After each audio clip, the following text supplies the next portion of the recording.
Saya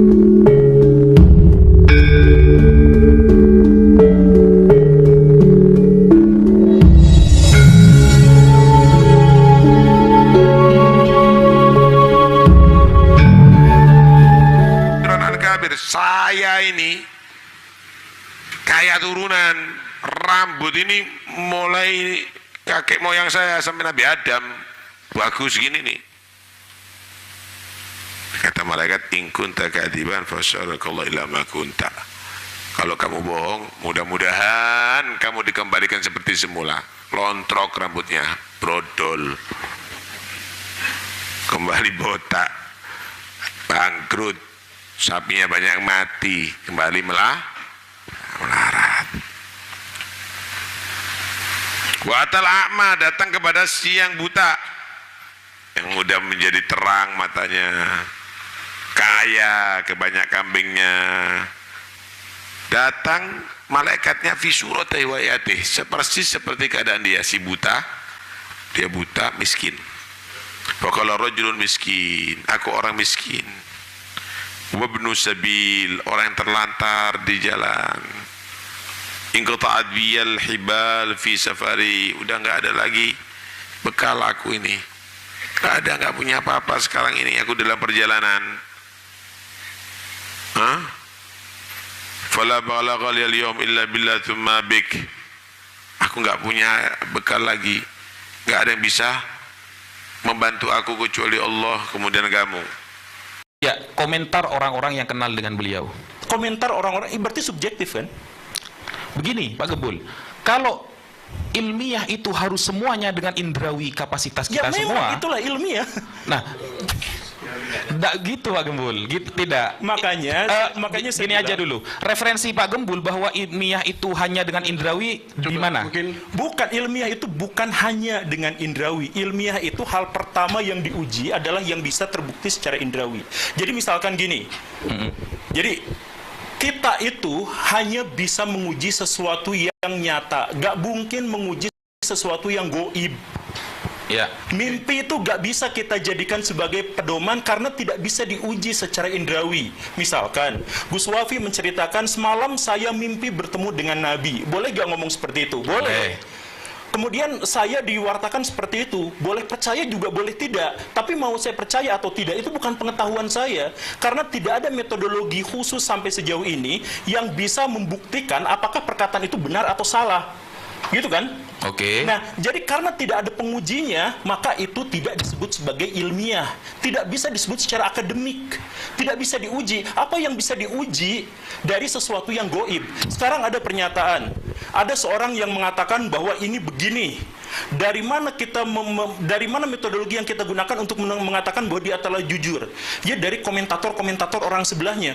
Komentator orang sebelahnya itu subjektif. Ada orang yang dekat, ada orang yang jauh, dan kita benar-benar tidak tahu soal itu. Jadi itu goib.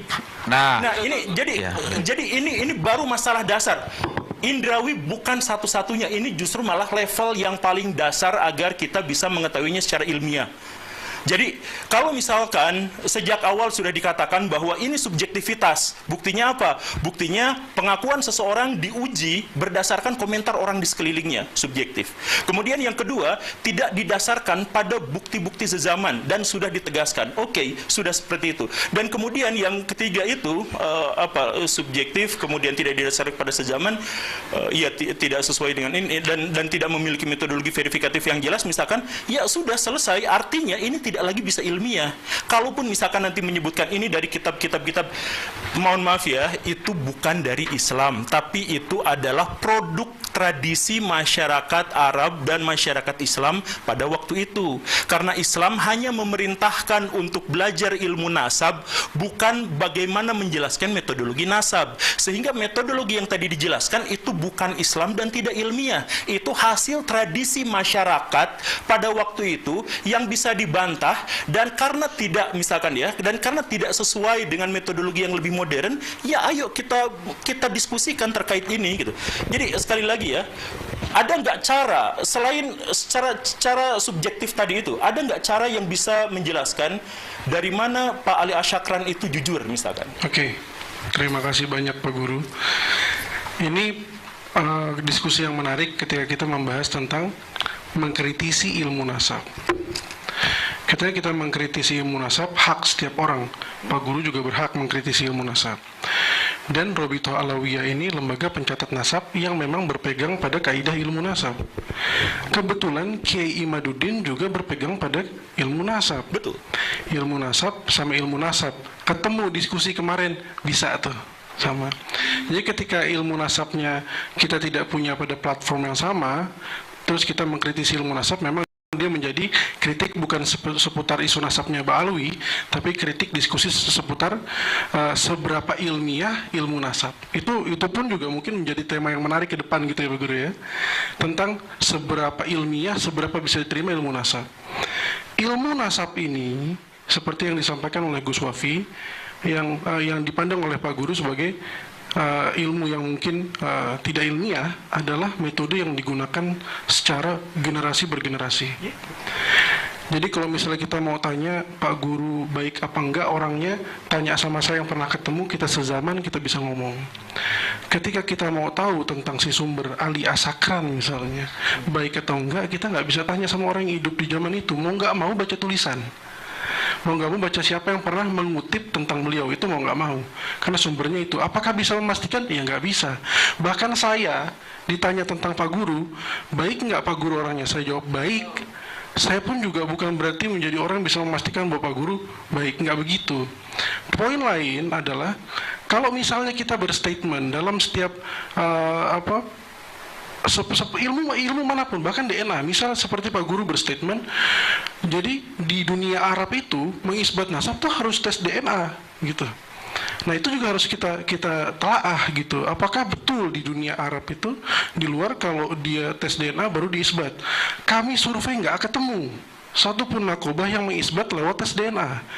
Satupun orang yang hasil tes DNA akhirnya dia ketemu nih tiba-tiba jadi keturunan Rasulullah, nggak ada sampai sekarang. Diisbat sama nakobah manapun nggak ada. Artinya setiap statement itu normal, bisa salah, bisa benar. Perspektif kita bisa salah, bisa benar, iya. Dari perspektif ilmu-ilmu DNA misalnya. Terus poin lain misalnya, kalau misalnya kita lihat bagaimana kita bisa men-track orang yang jauh di belakang Ali Asakran, Ubaidillah. Bagaimana kita bisa men-track ilmu apa yang bisa digunakan? Ada filologi, ada arkeologi yang bisa juga berperan di sana. Nah, ada filolog misalnya menyampaikan berdasarkan ilmu filologi, Ubaidillah bin Ahmad ini tokoh fiktif. Berdasarkan filologi, Ubaidillah ini tokoh fiktif. Itu sebuah kesimpulan hasil dari penelitian. Kita minta penelitiannya, apakah pernah meneliti manuskripnya, pernah datang ke Hadramaut kah, cek semua peninggalannya. Kami berdiskusi dengan, nanti setelah ini ada sesi penonton, masih ada sesi tentang filologi yang kita menghadirkan Prof. Titi Pujastuti dan Prof. Yasmin Syahab. Mereka yang akan menjelaskan bagaimana kesimpulan sampai pada filologi bisa membatalkan nasab Ba'alawi atau membatalkan keberadaan Ubaidillah, apa proses yang harus dijalani begitu. Nanti aja. Cuman soalnya kalau nggak ada timernya, saya belum selesai menjelaskan Pak Guru, ada yang ingin disampaikan. Cuman maksudnya gini, gitu. ini saya sampaikan kepada semua yang ada di sini gitu ya. Jadi gini, ilmu nasab sudah disampaikan tadi ya, bahwa itu adalah ilmu tradisi, itu buatan manusia dan disampaikan dari generasi ke generasi sebagai kaidah.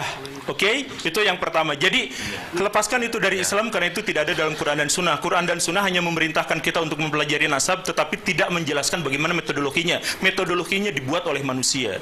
Karena itu, maka dia sangat boleh dikritik dan wajib mengikuti perkembangan zaman. Nah, seiring dengan perkembangan zaman, maka orang-orang sekarang memiliki metodologi. Metodologi ilmiah dalam hal historiografi itu diambilnya dari mana? Pertama kalinya siapa? Imam Bukhari dan Imam Muslim. Ketika mereka melakukan kritik hadis, itu menjadi metodologi paling standar di masa lampau dan dikembangkan sampai saat ini untuk bisa mengetahui bagaimana sejarah di masa lampau itu terjadi. Jadi kalau misalkan kita mengkritik ilmu nasab, itu tidak apa-apa. Karena apa? Ilmu nasab adalah tradisi masyarakat masa lampau ketika mereka belum tahu metodologi yang lebih meyakinkan. Nah, sekarang ada banyak metodologi yang lebih meyakinkan. Jadi maksudnya, makanya saya bilang sejak awal saya tidak sesuai sependapat dengan Kiai Imad. Karena apa? Karena sama-sama menggunakan ilmu nasab. Padahal ini janjinya adalah diskusi ilmiah. Ilmiah itu yang tadi Bapak sampaikan itu bukan ilmiah, itu teologis karena didasarkan pada ketidaktahuan kita. Kan didasarkan pada ketidaktahuan kan? Saya tidak tahu gitu. Misalkan tadi Bapak bertanya kepada saya, bagaimana caranya untuk mengetahui saya baik dan buruk? Ya tidak tahu. Ya memang tidak tahu. Yang mengetahuinya itu apa? Kita lepas dari hal-hal yang goib. Ilmiah itu gak peduli sama hal-hal yang goib. Kita fokus pada saya diketahui baik dan buruknya itu dari mana? Dari rekening saya ditransfer kemana? Apakah ke yatim piatu ataukah ke tempat dugem? Misalkan dari jejak-jejak yang bisa kita uji secara empiris. Bukan, wah saya baik, murah senyum, bukan seperti itu. Itu ya karakter saya, apakah saya menyumbang ini adalah ikhlas atau tidak, itu tidak di luar kaidah ilmiah. Kaidah ilmiah itu adalah yang mungkin bisa kita uji secara indrawi, level terdasarnya. Cuma bertanya dulu. Oh, belum selesai. Oh ya, nggak apa-apa, sok aja. Iya, mau bertanya Pak Anu. Coba ilmiahkan kepada saya bagaimana Pak Gembul tahu bahwa selama ini Pak Gembul sholat Rasulullah benar-benar seperti itu prakteknya. Saya menemukan catatan dalam Bukhari dan Muslim. Oke. Anda tahu ilmu hadis dalam pencatatan Bukhari Muslim? Tidak. Tidak. Tidak. Nah, itulah karena di dalam pencatatan hadis Pak Gembul ya sangat erat harus dalam penulisan hadis, bahkan Imam Bukhari Muslim itu sangat ketat. Jadi yang dipandang pertama dalam ilmu hadis adalah kredibilitas orang yang meriwayatkan, Pak Guru. Bukan tentang catatan dulu. Kalau kita seumpamanya kita bertanya gini, mana catatan tulisan asli Imam Bukhari di zaman Imam Bukhari sekarang? Karena tidak bisa ditunjukkan, berarti Imam Bukhari lepas, tidak pernah ngarang kitab hadis. Gak bisa seperti itu, Pak Guru. Ya bisa, jadi gini. Mungkin itu dulu ya pertanyaan saya. Coba ilmiahkan kepada saya bahwa Pak Guru selama ini sholat benar-benar seperti itu Rasulullah SAW. Saya jawab ya. Ya, ilmiahkan kepada saya. Saya coba. tidak sholat dengan gaya ilmiah. Gimana? Karena itu kepercayaan. Saya bilang kepercayaan dengan ilmu itu terpisah secara epistemologis. Jadi kalau saya percaya pada Tuhan, saya gak akan mencari-cari Tuhan. Ketika saya sholat, saya gak akan mencari-cari tentang studi ilmiah apakah sholat begini begitu. Itu didasarkan kepada kepercayaan saya kepada Imam Bukhari. Jadi itu adalah ranah kepercayaan. Nah, karena ini studinya adalah ilmiah, maka kita harus uji secara ilmiah gitu. Gitu kan? Pak Guru nggak salah. Iya, jadi beliau memiliki metode sendiri. Iya. Bukan metodologi sendiri. Ini silahkan cek manapun atau googling lah sekarang ya, googling yang dimaksud dengan metode ilmiah. Dan kalau misalkan tadi disebutkan dengan soal ini kan dapatnya dari Google, bukan gitu. Google itu gak pernah ngajarin manusia ya. Google itu adalah mesin pencari. Google itu mengkoneksikan antara manusia dengan orang lain. Jadi kalau saya baca tulisan Gus Baha di Google, itu saya bukan belajar dari Google. Saya belajarnya dari Gus Baha dan menggunakan Google sebagai metodologinya. Jadi gitu ya. Nah jadi kembali lagi, silahkan googling, silahkan cari informasi terkait apapun yang dimaksud dengan ilmiah. Itu level paling dasarnya adalah kita harus menguji secara objektif, bukan subjektif ya. Kalau subjektif bisa kesana kesini. Jadi objektif itu ya, yang dimaksud dengan objektif itu adalah sesuai objeknya. Jadi ini objek yang saya pegang. Ini objek yang saya pegang warnanya adalah putih. Betulkah? Tidak. Ini tidak warna putih, ini subjektif, ini konsensus manusia menyebut ini putih. Padahal kita sama sekali tidak mengetahui warnanya. Tapi kalau misalkan saya sebut bahwa botol ini, saya sebut di sini, botol ini ada di sini, ini objektif karena objeknya memang ada di sini. Begitulah. Jadi ilmiah itu artinya objektif. Kenapa? Karena dia bisa diuji sepanjang zaman. Jadi saya mohon maaf, kalau misalkan nanti ada uji statistik, kalau misalkan nanti ada uji DNA dan sebagainya, itu adalah ilmu pasti, karena sudah ada metodologi yang bisa diuji kapanpun, bagaimanapun caranya, di tempat manapun, terhadap objek-objek yang manapun, hasilnya sama. Nah, kalau misalkan yang nasab tadi itu, karena tergantung pada misalkan pernyataan dari orang-orang yang ada di sini dan sebagainya, itu subjektif. Bisa nggak kita masukkan? Bisa, sangat bisa. Kalau dia tidak bertentangan dengan fakta-fakta objektif yang ditemukan. Gitulah kurang lebihnya.